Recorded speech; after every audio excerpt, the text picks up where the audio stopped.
మాజీ మంత్రి ఎమ్మెల్యే హరీష్ రావుని కలిసిన పటాన్ చెరువు ఆటో డ్రైవర్ల సంఘం ప్రతినిధులు. కాంగ్రెస్ ప్రభుత్వం అధికారంలోకి వచ్చిన తర్వాత ఆటో కార్మికుల జీవితం దయనీయంగా మారింది. ఎన్నికల సమయంలో ఇచ్చిన హామీలను విస్మరించి మమ్మల్ని మోసం చేశారు అంటూ ఆవేదన వ్యక్తం చేసి తమ సమస్యలను బీఆర్ఎస్ ముందుండి పరిష్కరించాలని విజ్ఞప్తి చేసిన ఆటో డ్రైవర్లు. ఈ సందర్భంగా హరీష్ రావు మాట్లాడుతూ ఆటో కార్మికుల సమస్యలపై బీఆర్ఎస్ పార్టీ పోరాటం కొనసాగుతుంది. కాంగ్రెస్ పార్టీ అధికారంలోకి వచ్చి 18 నెలల వ్యవధిలో 142 మంది ఆటో కార్మికులు ఆత్మహత్యలు చేసుకున్నారు.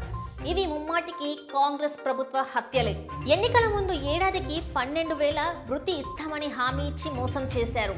కానీ ఇప్పుడు ఆటో కార్మికుల గురించి ఒక్క మాట మాట్లాడడం లేదు. ఆటోలు నడవక, బ్యాంకుల కిస్తులు చెల్లించక ఆర్థికంగా కుదేలవుతున్నారు. అయినా ప్రభుత్వానికి చీమ కుట్టినట్టయినా లేదు. ఆటో కార్మికులకు కుటుంబాల పోషణ భారంగా మారి ఆత్మహత్యలకి పాల్పడుతున్నారు. ఎన్నికలకు ముందు హామీ ఇచ్చి అధికారంలోకి వచ్చాక మాట తప్పడం రేవంత్ రెడ్డికి అలవాటుగా మారింది. చనిపోయిన ఆటో కార్మికుల కుటుంబాలకి కనీసం 10 లక్షల ఆర్థిక సహాయం చేయాలి.